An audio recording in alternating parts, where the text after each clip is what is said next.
Bismillahirrahmanirrahim. Assalamualaikum warahmatullahi wabarakatuh. Kawan-kawan sekalian, kita jumpa lagi. Saya Harmegi Amin, pemimpin redaksi masalembo.com, portal berita online Sulawesi Barat, dan pengelola akun YouTube Masalembo Channel. Terima kasih Anda masih berkenan untuk menonton video kami, dan di kesempatan yang berbahagia ini saya akan kembali mengulas satu hal yang mungkin penting untuk kita ketahui. Ini terkait dengan jurnalisme kuning. Ya, apa sih jurnalisme kuning itu, kawan-kawan sekalian?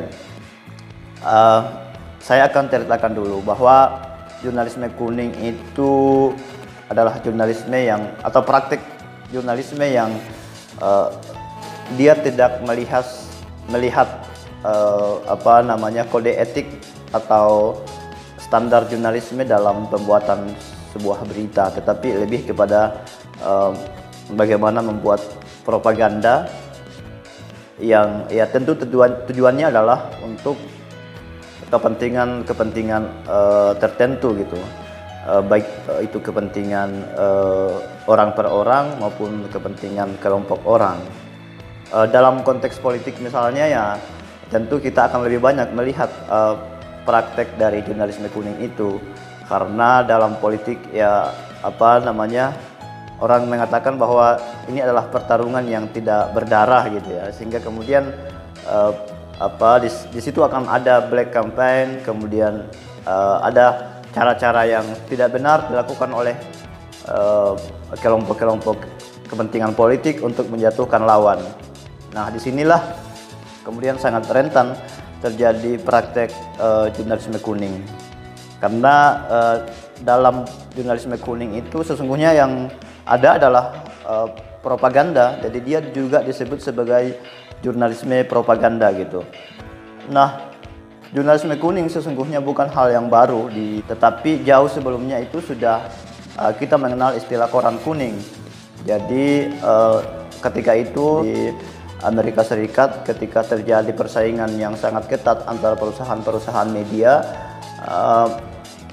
maka untuk menarik perhatian pasar demi untuk kepentingan bisnis, lahirlah praktek jurnalisme kuning itu.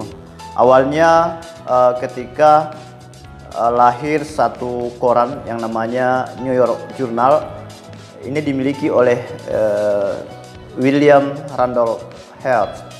Itu berada di Amerika, di New York, dan saat itu juga lahir koran yang lain yang berada dalam satu kota namanya New York World,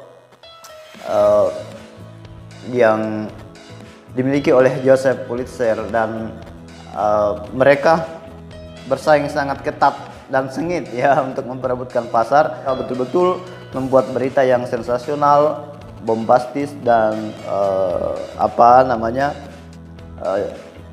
berita yang keluar dari esensi jurnalisme yang sesungguhnya. Dari mereka lebih menonjolkan sisi-sisi sensasionalnya ketimbangnya news value dalam pemberitaan itu gitu. Jadi mereka mengeksploitasi misalnya kekerasan seksual, kemudian masalah-masalah rumah tangga dan sebagainya gitu.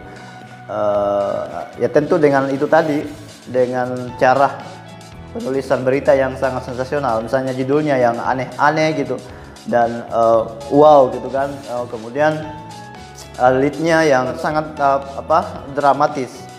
Ya itu tujuan mereka adalah untuk menarik pembaca gitu ya.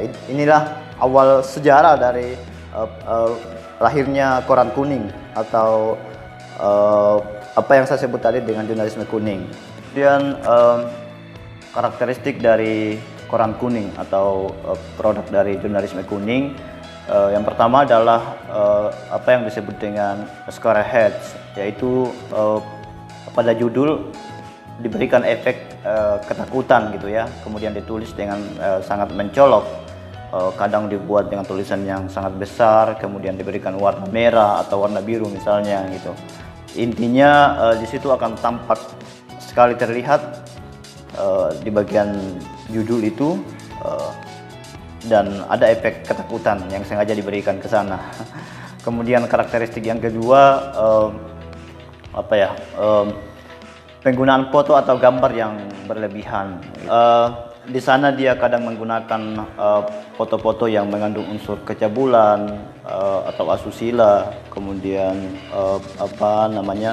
ketika misalnya ada gambar yang sadis gitu, dia tidak melakukan sensor dan hal-hal yang lain yang memberikan efek yang menakutkan gitu. Kemudian karakteristik ketiga dari berita yang dilahirkan oleh jurnalisme kuning, yaitu adanya teknik verbal yang negatif, seperti judul yang menipu, kemudian wawancara palsu, dan sub-sub judul yang menyesatkan gitu. Yang keempat, nilai berita atau news value yang sesungguhnya paling penting dan mendasar itu justru diabaikan atau tidak diindahkan. Jadi hal-hal seperti kejadian yang faktual, kemudian aktual, dan yang sesungguhnya paling berpengaruh itu justru dihilangkan, atau mungkin dia berada di bagian yang tidak ditonjolkan gitu. Nah, itulah 4 karakteristik dari jurnalisme kuning.